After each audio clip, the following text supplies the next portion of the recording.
On October 9, 2024, just before lunch, a 2021 RAV4 Hybrid rolled into my bay on the back of a flatbed for the third time in 14 months.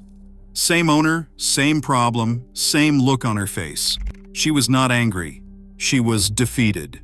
The dealership had already replaced her 12-volt battery twice. They had charged her over $1,200 in 2 years, and the car had just died again in her driveway on a Tuesday morning, with the school run halfway done and a meeting she would never make.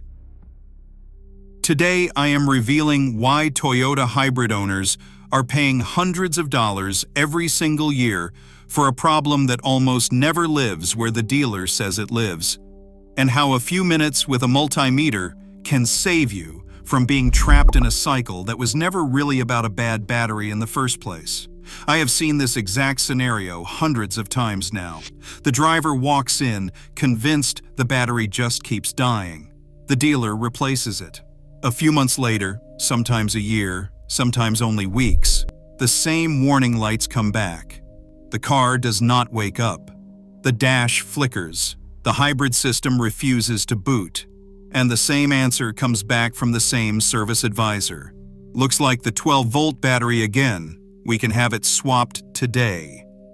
Each visit costs between $300 and $400 by the time the battery, labor, diagnostic fee, and tax are added up. Stretch that across 2 visits a year, plus a tow or two, and you are quietly handing over $600 annually for something that should have lasted 5 to 7 years on a single replacement. That is the scam, and it is hiding in plain sight. Here is the part most owners never hear. When a Toyota hybrid 12-volt battery dies repeatedly, the battery is almost never the actual problem. The battery is the symptom. The real cause is something the dealer rarely tests for, rarely charges to fix, and almost never explains. They just replace the battery again, hand you the key, and wait for you to come back. Because every time you come back, that is another invoice. Let me explain how this loop works, because once you see the architecture of it, you cannot unsee it. A Toyota hybrid does not use the 12-volt battery the way a regular gasoline car does. In a normal car, the 12-volt battery cranks a starter motor. It gets hammered for a couple of seconds during startup and then sits back while the alternator does the work.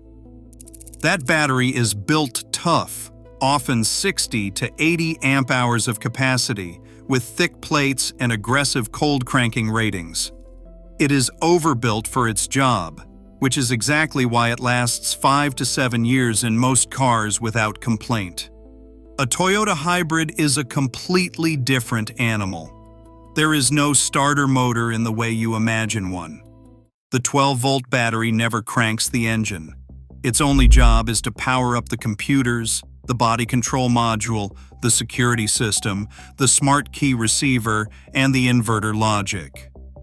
Once those modules wake up, the high-voltage traction battery takes over and the car moves. To save weight and space, Toyota installs a tiny 35 to 45 amp-hour battery, sometimes smaller.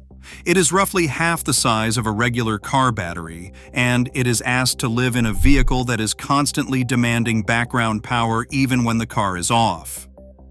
This is where the trap is set. Modern Toyota hybrids carry data communication modules, telematics units, smart key receivers, security systems, and remote app connectivity. All of these stay partially awake even when you walk away from the car. They listen for your fob. They report status to the cloud. They wait for your phone to send a remote start command. Every one of those background tasks pulls a few milliamps continuously. On a regular car with a 70 amp-hour battery, that drain is invisible. The battery laughs at it. On a Toyota hybrid with a 35 amp-hour battery, that same drain is potentially fatal if the car sits for more than a few days without driving. Here is where it gets worse. The 12-volt battery in a Toyota Hybrid is only properly charged when the car is in ready mode and the high voltage system is online, stepping voltage down through the DC to DC converter. Short trips, errands, school runs, anything under 15 or 20 minutes of actual ready time, and the battery does not get back what it gave up sitting in the driveway. Eco mode restricts charging even further. Drive your hybrid gently, in Eco, on short routes, and you have built the perfect environment to slowly murder a 12-volt battery one weekend at a time. But none of this is technically a defect. None of this is a recall. So the dealer never volunteers the information. They just replace the dead battery, charge you for it, and let you drive home into the same cycle that killed the last one. Now, here is where the actual scam tightens. There are real, documented technical service bulletins from Toyota addressing parasitic drain issues on hybrids. The most well-known applies to the Data Communication Module, DCM, on certain RAV4, Venza, Highlander, Sienna, and Camry hybrid models. The DCM was failing to enter sleep mode after the car was parked. Instead of dropping into a power-saving state, it would keep calling out to the cellular network, draining the 12-volt battery overnight or over a weekend. Toyota issued a software update to fix it. Technical Service Bulletin number TSB 008921 is one of the bulletin numbers tied to the Camry hybrid version of this problem. The Sienna had its own bulletin. The RAV4 Hybrid had its own bulletin. These updates were free at the dealership. The problem is that a technical service bulletin is not a recall. The dealer has no obligation to mail you a notice. You will only get the fix if you specifically know to ask for it by name, by symptom, sometimes by bulletin number. Most owners do not know this exists. They walk in and say the battery keeps dying. The service advisor writes up a battery test and a battery replacement. The technician swaps a battery. The car drives away. The DCM is still draining the new battery the same way it drained the old one. 2 months later, 6 months later, 12 months later, here you are again. Another battery, another $400. $600 a year, conservatively, and in many cases more, for a problem a free software flash would have ended. And it gets more interesting, because the battery is not the only thing being silently abused. Every time that 12-volt battery is run flat, the modules in the car are forced through a brownout. Voltage drops below operating threshold.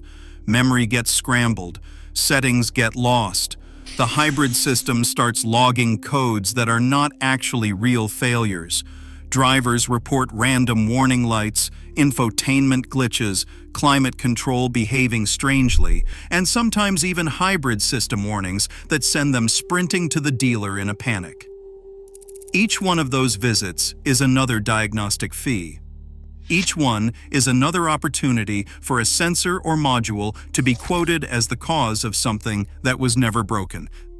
This is the loop. A small battery that should never have been small, a drain that should have been fixed in software, a dealer who replaces the battery instead of the cause, and a customer who has no idea that their car was engineered with the smallest possible margin and then handed over with a known issue that needed flashing. So what do you actually do about it? Step 1 is brutally simple: measure. Buy a basic multimeter that costs around $20. With the car fully off, doors closed, the key fob away from the vehicle, and after letting the car sleep for at least 30 minutes, clamp an ammeter around the negative cable or place a meter in series. A healthy Toyota Hybrid should sit at 20 to 50 milliamps of parasitic draw. That is the published specification. If you read 100 milliamps or more, something is wrong, and it is not the battery. That is your proof. Walk into the dealer with that number written down and ask them by name about the Data Communication Module Parasitic Drain Bulletin for your model and year.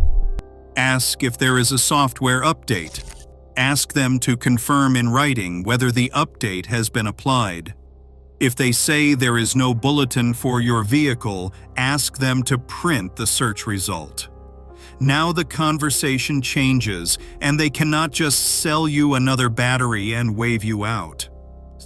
Step 2 is just as important. Test the battery itself before you replace it. A good 12-volt battery, after sitting overnight, should read 12.6 volts at the terminals. Anything in the 12.4 to 12.5 volt range is partially discharged, but probably fine. Below 12.2 volts is a battery in trouble. But here is the trick most people miss. If your battery reads low, charge it back up with a smart charger, then leave the car parked and untouched. If it holds 12.6 volts for several days, the battery is healthy, and the drain is the problem.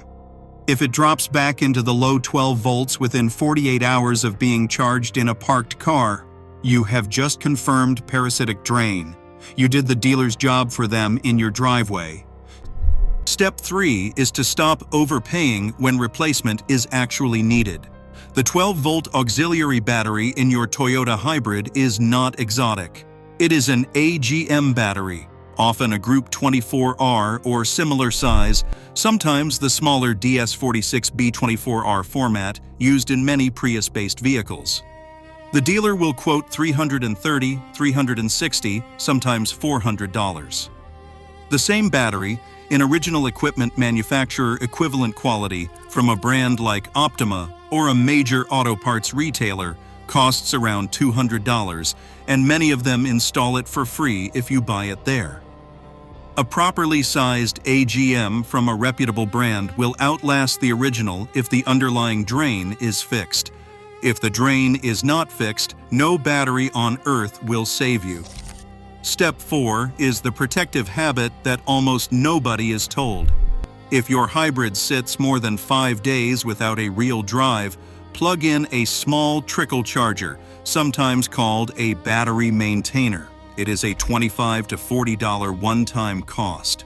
Solar versions exist if you park outside. This single habit can extend your 12-volt battery life from 3 years to 7 years or more, especially if you only do short trips or your car sometimes sits for a weekend at the airport. Toyota even recommends operating the vehicle at least every 2 weeks, specifically to keep both batteries alive. They put that in the manual. They just rarely mention it at the service desk. Now I have to be honest about something, because this is the part that separates a real explanation from a clickbait rant. Toyota hybrids are still some of the most reliable vehicles on the road. The 12-volt battery situation is not a sign that the car is junk. The traction battery, the engine, the transmission, the inverter, those systems routinely run for 200,000 to 300,000 miles with very little drama. The 12-volt issue is one specific weakness in an otherwise extraordinary car. The reason it matters is not because the car is bad. It is because the cycle around it is so easy to fall into and so quietly expensive. $600 a year sounds small until you stretch it across the life of the car. 10 years of ownership. $6,000 on something that, for most owners, should have been 1 or 2 routine battery replacements and 1 free software flash. That is a used Camry. That is a year of insurance. That is a family vacation. That is real money taken slowly in pieces small enough that nobody screams about it. So here is what I want you to walk away with. Your hybrid is not falling apart. The 12-volt battery is small by design. The drain is often a known issue with a known software fix. The dealer has no incentive to volunteer that fix because replacing the battery again is faster, simpler, and more profitable. Your defense is information. Measure your parasitic draw. Look up your model's technical service bulletins. Demand the software update by name. Buy your replacement battery from somewhere other than the dealer when the time genuinely comes. Use a maintainer if your driving pattern is light. Do those 4 things, and the cycle ends. If you are watching this and you have spent more on 12-volt batteries in the last 3 years than you should have spent on one, drop the number in the comments. I read them, and I want to see how widespread this really is. Hit subscribe if you want more breakdowns like this on the things shops do not want to slow down and explain. And before you authorize another battery replacement, before you tow the car back to the dealer for the same conversation, do the test, ask the question, and make them actually fix the cause. Your wallet has been quietly paying for a problem that was never really a battery in the first place. Now you have the tools to take that money back.